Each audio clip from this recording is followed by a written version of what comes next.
I discovered something in 1913 that terrified the psychiatric establishment of my time. While treating a patient who had experienced a complete psychological breakdown, I uncovered a hidden spiritual mechanism that operates during our darkest moments. My patient had lost her husband, her children, and her sanity all within 6 months. But what I found in her unconscious mind would revolutionize everything we thought we knew about human suffering. And 18 months later, she had not only recovered completely, but had developed psychic abilities that helped heal dozens of other patients. But here's what's even more shocking about this case. I revealed that what we call mental breakdowns aren't breakdowns at all. They're actually breakthrough attempts by the soul to integrate suppressed aspects of our divine nature. Think about that for a second. Every moment of psychological crisis you've ever experienced might have been God working through your unconscious to birth a more complete version of yourself. Here's what I'm going to reveal based on my documented case studies and personal journals. You'll discover the 3 stages of divine darkness that every soul must navigate. Why some people emerge from crisis transformed while others remain trapped, and the specific technique I developed for recognizing God's hidden messages during your darkest hours. Let me take you back to Zurich in 1912. I was sitting across from a patient whose case would challenge everything I believed about psychology and spirituality. The man before me was a successful banker who had suddenly begun experiencing terrifying visions and hearing voices that spoke of ancient symbols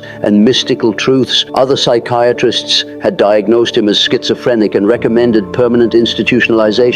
But I saw something different. Instead of trying to suppress the man's visions, I encouraged him to explore them deeper. And what emerged shocked everyone involved. The voices weren't symptoms of madness, they were communications from what I would later term the collective unconscious, carrying messages about the man's spiritual evolution. The terrifying visions weren't hallucinations, they were symbolic representations of his soul's attempt to integrate repressed aspects of his divine nature. Here's where it gets mind-blowing. I discovered that God often communicates through what appears to be psychological crisis because the ego mind is too defended to receive divine guidance during normal states of consciousness. It's like the soul has to create a spiritual emergency to get the personality's attention. But wait, there's something even more profound about how this divine communication system works. I documented that during periods of intense psychological darkness, the barrier between the conscious mind and what I call the God archetype becomes permeable. In case after case, I observed that people's darkest moments coincided with their most direct encounters with divine wisdom. Think of it like this. Your ego is like a security guard that normally keeps spiritual information from overwhelming your daily consciousness. But during crisis, that guard gets overwhelmed, and suddenly you have access to levels of divine guidance that are usually filtered out. In one of my most documented cases, I worked with a woman who had been suicidal for 3 years following the death of her child. Conventional therapy had failed completely. But I noticed something that other doctors had missed. Her depression wasn't just grief. It was her soul's way of forcing her to confront the deepest questions about life, death, and meaning. But here's what I discovered that will change everything about how you understand suffering. I found that every psychological crisis contains what I called a religious problem. Not religious in the conventional sense, but in the sense that the soul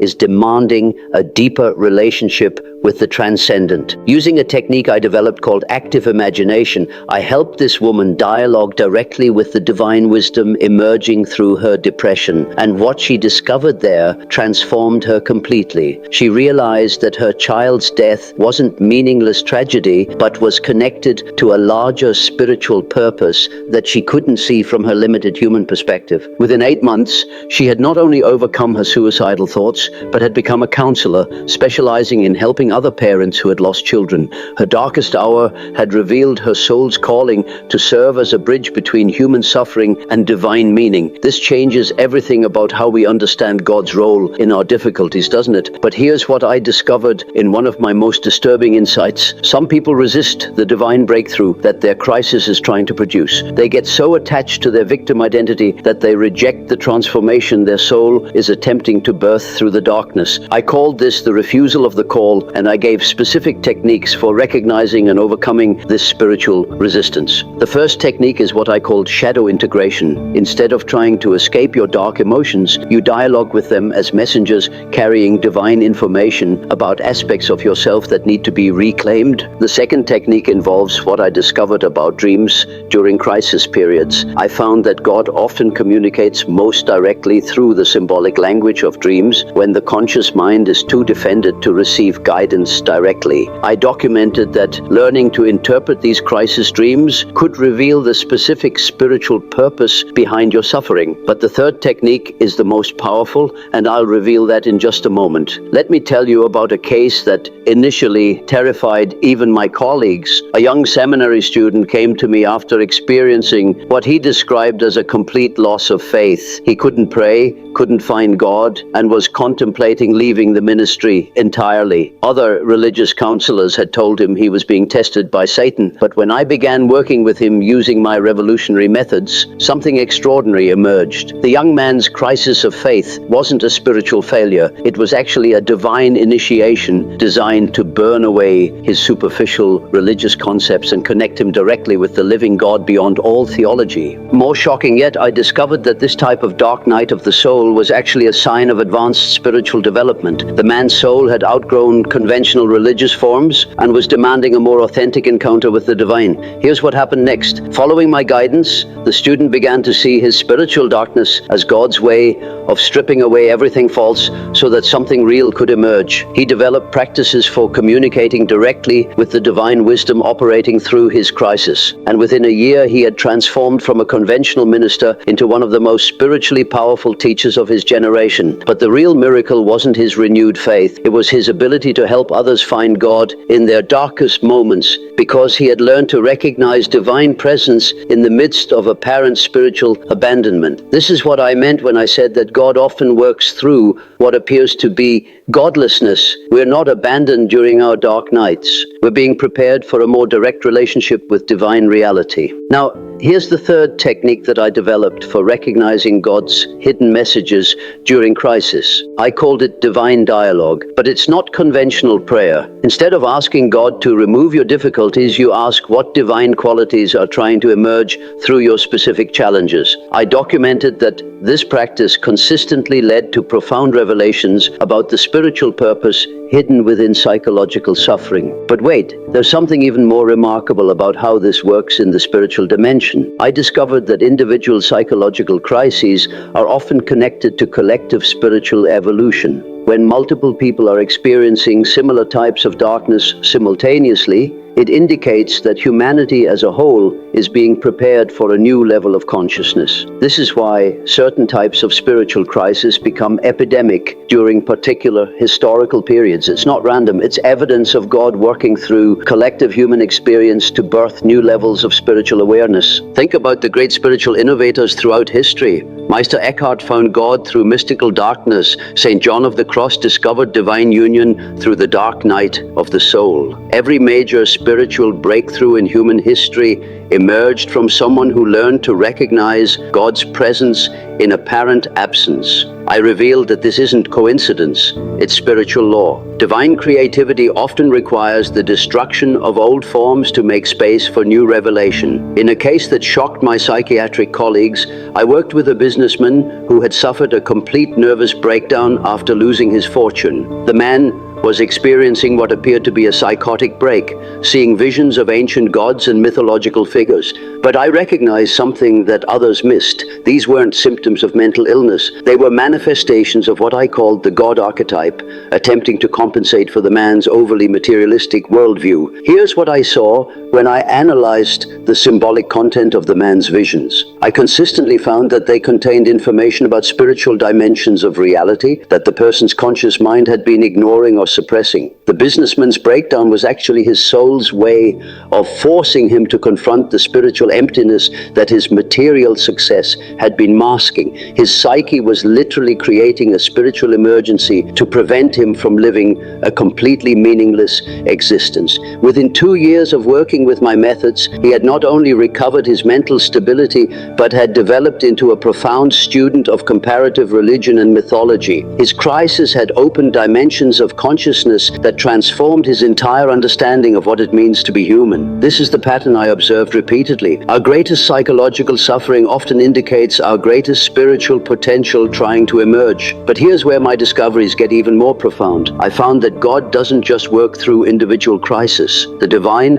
also orchestrates what I called synchronistic events that guide people toward their spiritual destiny during dark periods. According to my documented case studies, I observed that people in crisis consistently experienced meaningful coincidences that provided exactly the guidance or support they needed at precisely the right moment. But these synchronicities only became visible to those who had learned to see their difficulties as spiritual communications rather than random misfortunes. Think about this. Every challenge you're facing right now might be precisely orchestrated by divine intelligence to develop specific spiritual capacities that your soul needs for its evolution. Here's a technique I gave for recognizing these divine synchronicities during difficult periods. I called it the meaning detection practice. Instead of focusing only on the painful aspects of your situation, you become alert to unexpected connections, unusual encounters, and meaningful coincidences that seem to be guiding you toward new understanding or opportunities. But there's something even more powerful about how this works. I discovered that when you begin recognizing God's guidance through synchronicity, you start attracting what I called compensatory events that balance your suffering with exactly the wisdom or support needed to transform it into spiritual growth. This isn't wishful thinking. This is how divine providence operates through the structure of psychological reality. Let me tell you about one final case that reveals the ultimate truth about God's presence in our darkest moments. A middle-aged woman came to me after her husband's suicide left her completely shattered. She blamed herself, questioned everything she believed about love and meaning, and was contemplating joining him in death. But when I explored the deeper layers of her psyche, I discovered something that changed everything. Her husband's death, tragic as it appeared, had actually freed her from a codependent relationship that was preventing both of their souls from evolving. More than that, her grief process was awakening dormant spiritual capacities that would eventually make her a gifted healer and counselor. Her darkest hour was actually the beginning of her soul's true work in the world. 5 years later, she had established a center for suicide prevention that saved hundreds of lives while developing innovative therapeutic methods that combined psychological insight with spiritual wisdom. Her greatest loss had revealed her greatest gift to humanity. This is what I understood about divine providence that most people miss.